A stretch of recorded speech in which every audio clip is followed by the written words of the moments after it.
Yan, recording na tayo.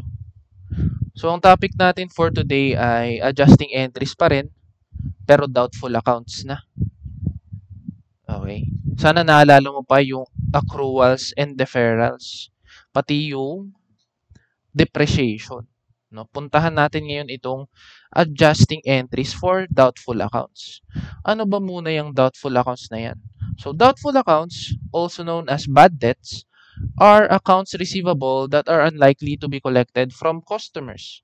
So, Tagalogin natin, yan yung mga pautang mo na medyo kinakabahan ka na kung makokolekta mo pa sila. Okay? Posible ba kasi yun na hindi makabayad sa'yo yung mga pinautang mo? Yes, pwedeng mangyari yun.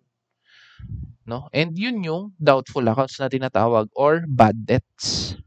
Ayan. This happens when a customer who bought goods or services on credit defaults on their payment.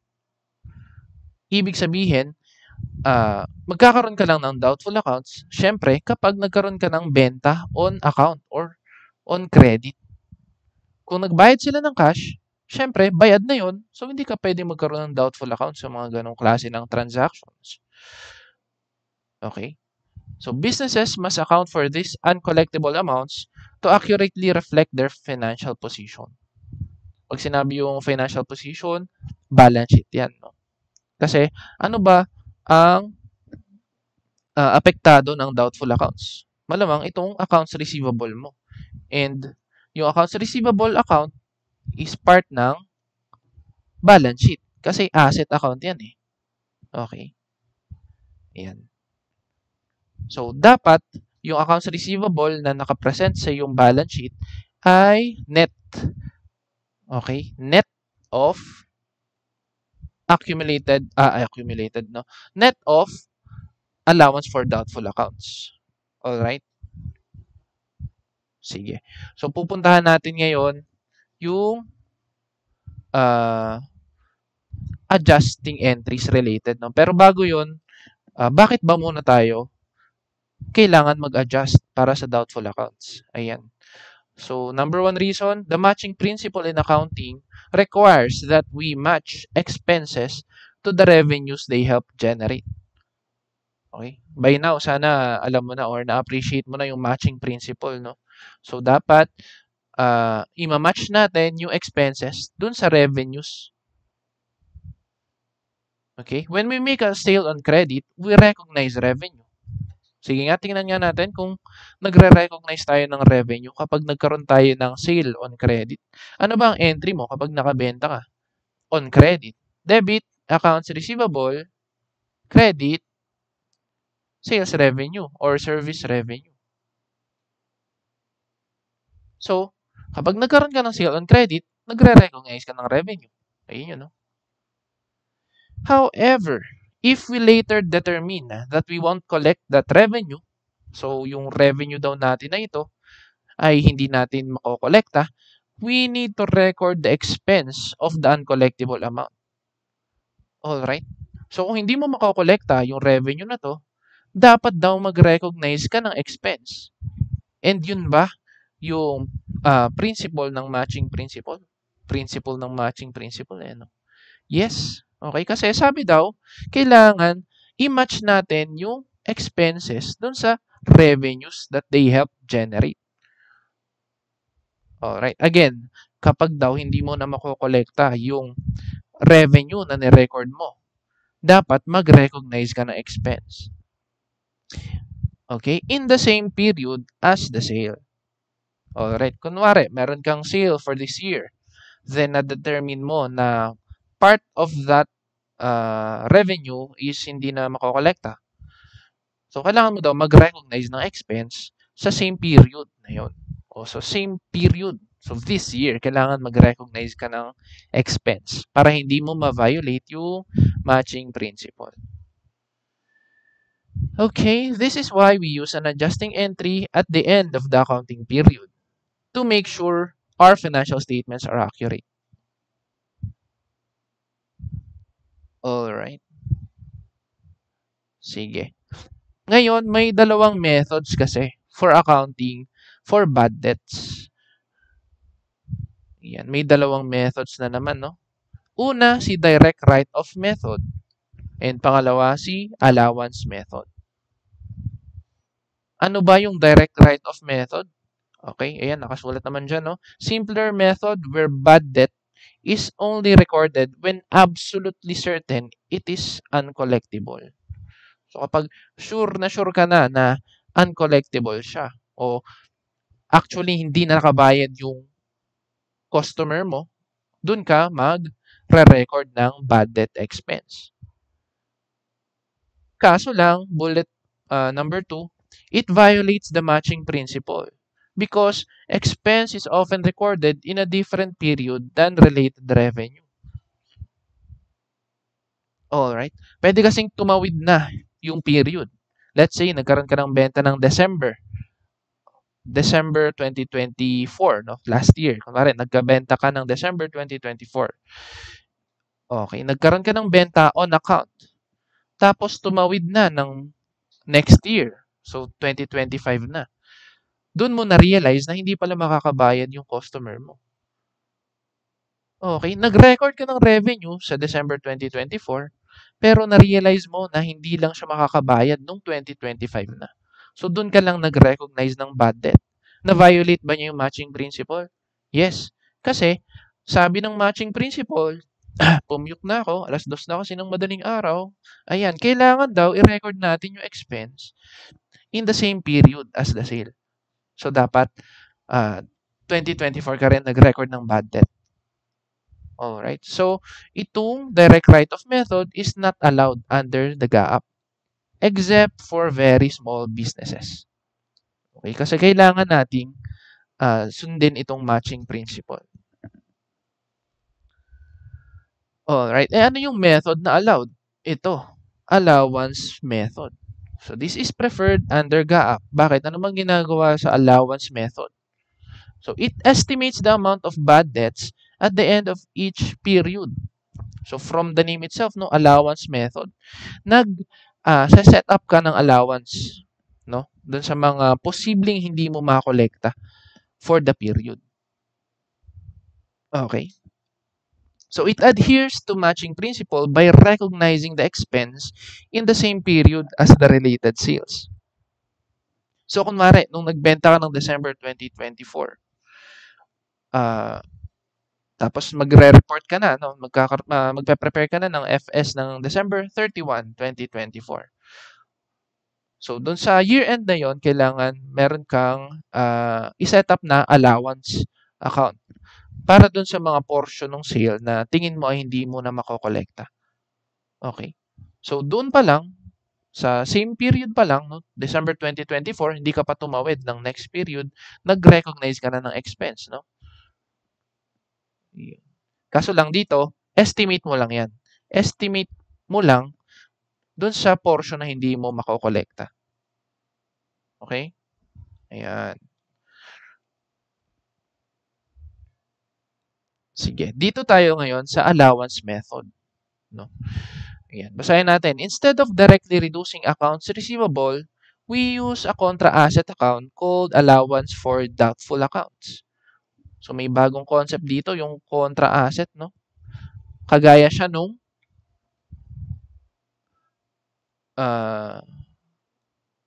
wag na nating i-relate muna, no? This is a contra asset account, no? Ang tawag diyan ay allowance for doubtful accounts. So kung contra asset siya, alalahanin mo, no, yung balance sheet, yung ano natin, accounting equation natin. Assets is equal to liabilities plus equity. And sana at this point ay kabisado mo na yung normal balances, no, nung accounts na yan. So again, anong account ba ulit ang accounts receivable? Tama, asset siya. Ngayon, kung ang allowance for doubtful account ay contra asset account, anong account yan? Asset pa rin, no? Kaya lang, contra asset siya. Ibig sabihin, opposite ng normal balance ng asset, yung normal balance ng allowance for doubtful accounts. Okay? So, kung ang accounts receivable ay nag-i-increase sa debit, ang allowance for doubtful accounts ay nag-i-increase sa credit. Alright.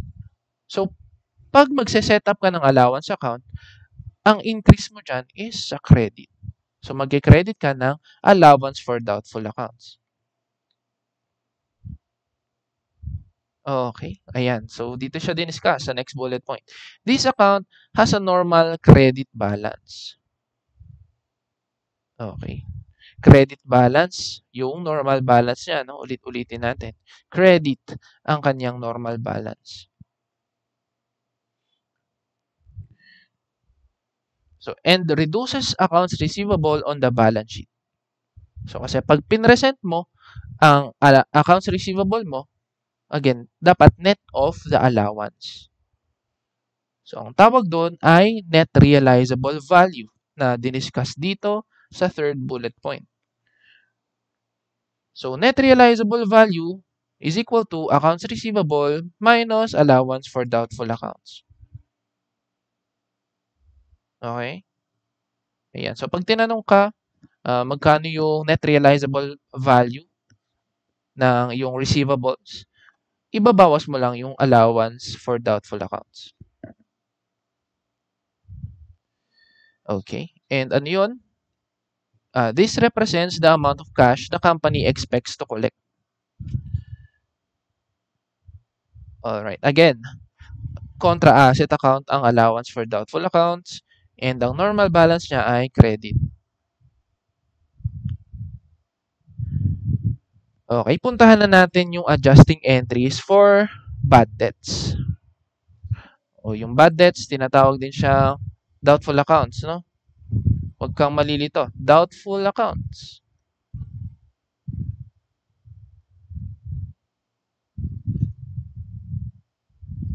Yan. Bad debts kasi ano na, no? Hindi na makokolekta yung debt. Tinatawag din siyang doubtful account kasi doubtful ka na as to the collectibility of the debt. Okay, huwag kang magpapalito. English lang yan, no? So, pag sinabing doubtful account, same lang din yun sa bad debts. Alright, so may example dito, no? Company estimates 5,000 pesos of accounts receivable will be uncollectible. So, sinabi, no? Straightforward yung example dyan. The company estimates daw na 5,000 ng kanyang accounts receivable will be uncollectible. So, paano mo e-entryhan yan? So, simple lang. Magde-debit ka lang ng doubtful accounts expense or bad debt expense. Debit, 5,000. Yung amount na uncollectible. Again, ha? Normal balance lang. Yung tinitingnan natin dyan, no? Bad debt expense. Expense yan. So, ang normal balance na expense ay debit. So, nung nagkaroon ka ng increase sa expense, dinebit mo yung expense account. Then, credit, allowance for doubtful accounts. So, yan ang magka-partner, ha? Pag allowance method, no? So, pag nagkaroon ng doubtful accounts o nagkaroon ng estimates, ng estimate as to the uncollectible amount, magde-debit ka lang ng bad debt expense or doubtful accounts expense.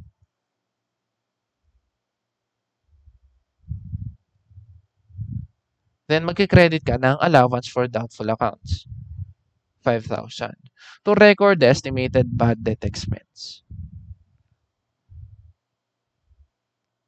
Alright? So, ganun lang. Simple lang siya. Ano ba ang epekto niyan sa financial statements? Punta natin yung income statement. Bad debt expense is reported as an operating expense, reducing net income.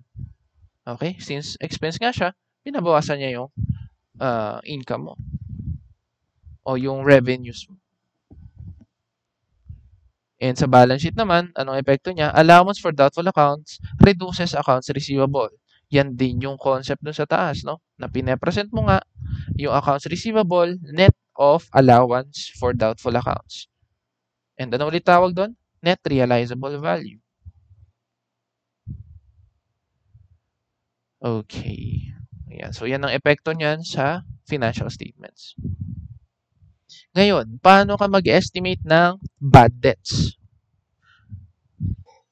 Okay, may dalawang method, no? Una, si percentage of sales method, and pangalawa, si aging of accounts receivable method.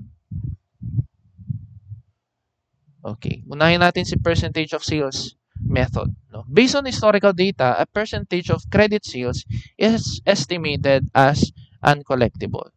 No, paano to sa actual scenario, no? Pwedeng ang basis mo diyan is yung mga previous na experience mo dun sa yung customer. Alright? So, kunwari, may karanasan ka na dun sa customer mo na hindi siya nakakabayad 2% ng utang niya. Okay. So, kung hindi siya nakakabayad ng 2% ng utang niya, pwede mo siyang gamiting basis, no, sa mga susunod na years. Sa mga susunod na period na magbebenta ka sa kanya. So, yun nga, historical data yung ginamit mo. So, dito sa example, 2% ng sales ang uncollectible. So, may estimate mo agad yung magiging expense mo, doubtful accounts expense mo. So, 5,000. Alright. Yeah. Next natin is itong aging of accounts receivable method. So, this is more precise. Analyzes how long receivables have been outstanding. So, older accounts are assigned higher uncollectible rates. So, dito, nagpe-prepare karaniwan ng table, no? Magpe-prepare yung accountant ng table.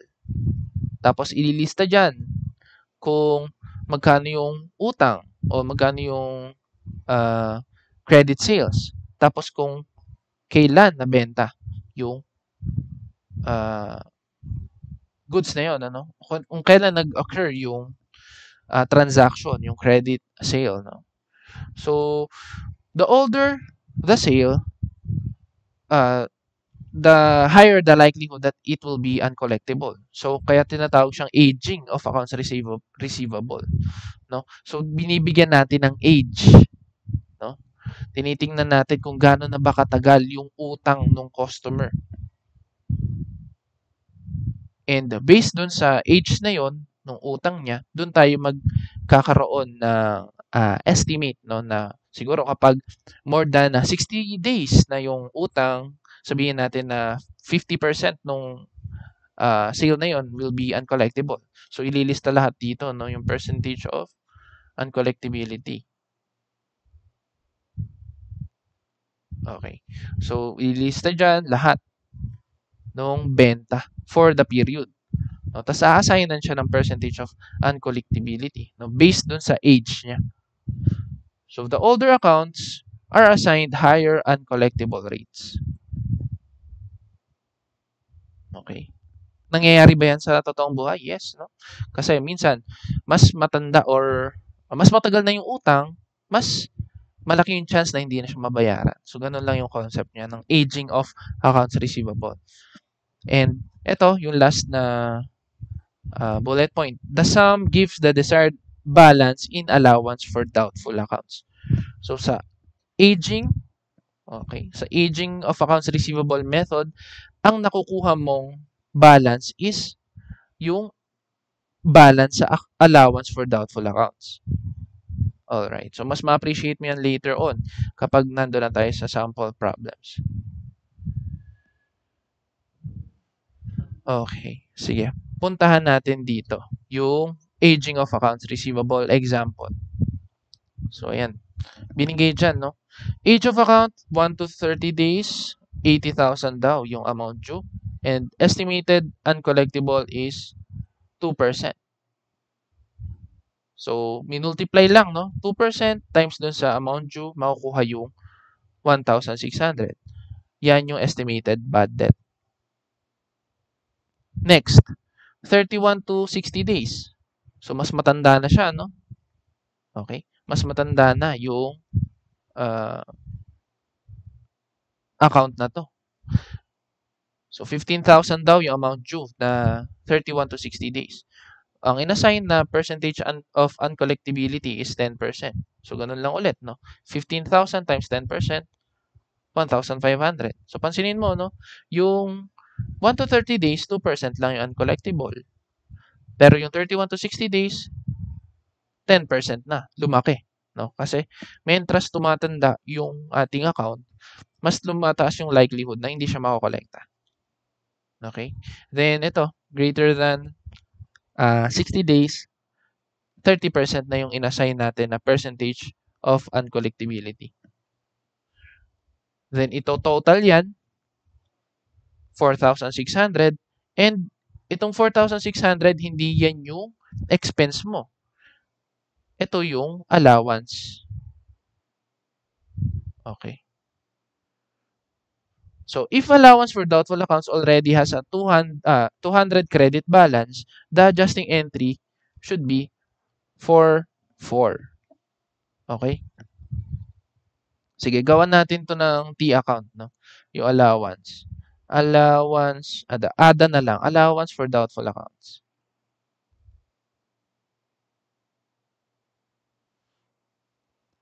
Sabi dyan, yung total daw na 4,600 under the aging of accounts receivable method, yung 4,600 daw na yan, hindi pa yan yung expense mo. O hindi pa yun yung adjusting entry mo. Yaan yung required balance ng allowance mo. So, saan mo ilalagay yan sa T account? Dito, 4,600. Bakit siya nasa credit? Kasi nga, allowance for doubtful accounts is a contra asset account. Ibig sabihin, ang normal balance niya is credit. So, yung 4,600 sa credit side mo ilagay. Alright. So, sabi dito, sa additional info sa baba, if the allowance for doubtful accounts already has a 200 credit balance. So, meron ka na daw 200 initially sa allowance account mo. So, yung adjusting entry na kailangan mo is 4,400. So, pag ma-minusin mo lang to, 4,600 minus 200, so 4,400. Ito yung expense. So, paano mo siya entryhan? Doubtful accounts expense or bad debts expense na lang para mas maigsi. Debit bad debts expense. Bad debts expense, 4,400. Credit allowance for doubtful accounts, 4,400. Okay? Yan. Under aging of accounts receivable. Okay? Kapag kasi percentage of sales method, for example, ito, yung 250,000, 2% daw is uncollectible. So, 250,000 times 2%, yung nakuha mo na 5,000, yan na mismo yung expense mo. So, entryhan mo na lang siya, bad debts expense, paigsiin na lang natin, 5,000. Credit allowance for doubtful accounts, 5,000. Okay. So, mas madali itong percentage of sales method. Mas madali siyang computan ng adjustment. Sa aging of accounts receivable kasi, parang dadaan ka pa sa dalawang process, no? Kukomputin mo kung magkano dapat yung balance ng allowance account. Then, from that balance, ibabawas mo yung existing balance na ng allowance. Para makuha mo yung expense. Tanong, paano kung wala naman siyang existing na credit balance? So, kung wala yung 200 dyan, so yung 4,600 na allowance na nakuha mo, yan na rin yung expense. Okay? So, medyo magko-compute ka lang kapag merong existing balance yung allowance for doubtful accounts mo. Okay. So, ito, summary. Doubtful accounts are uncollectible receivables. Allowance method matches bad debt expense to the sales period. Matching principle, no? So, yung allowance method, yan ang tinatanggap under GAAP. Yung hindi tinatanggap is yung direct write-off. Is hindi tinatanggap sa GAAP unless sobrang liit lang nung entity. Okay, pero yun nga, hindi siya nag-agree dun sa matching principle. Okay? Adjusting entry, debit, bad debt expense, credit, allowance for doubtful accounts. Yun yung ginawa natin dito. Bad debt expense, allowance for doubtful accounts. And then estimates use either percentage of sales. Percentage of sales is ito. Yung mas madali, no? I-multiply mo lang yung percentage of uncollectibility dun sa sales. No? Kaya nga siya tinawag na percentage of sales. Then yung mako-compute mo, yun na yung expense. So yun na agad, mag-entry ka na agad. Bad debt expense, 5,000. Credit, allowance for doubtful accounts, 5,000. Then, yung pangalawang mode ng pag-estimate is aging of receivables. So ito yun, aging of receivables. So ito, total mo yung percentage of uncollectibility based sa age ng receivable. So, yun nga yung ginawa natin dito, tinotal. And yung total amount na nakuha, yan yung allowance o yung required balance ng allowance. Ngayon, kung may beginning balance or may existing balance yung iyong allowance account, ibabawas mo yan dito sa na-compute mo para mag-come up ka doon sa need mo pang i-expense. Okay. Ayan. So, kung walang credit balance, same na rin yung expense mo doon sa na-compute mo na allowance. Okay? So, ayun yung concept ng bad debts. So, sa next video, mag-practice tayo ng sample problems under the different methods. Stop muna natin tong recording nito.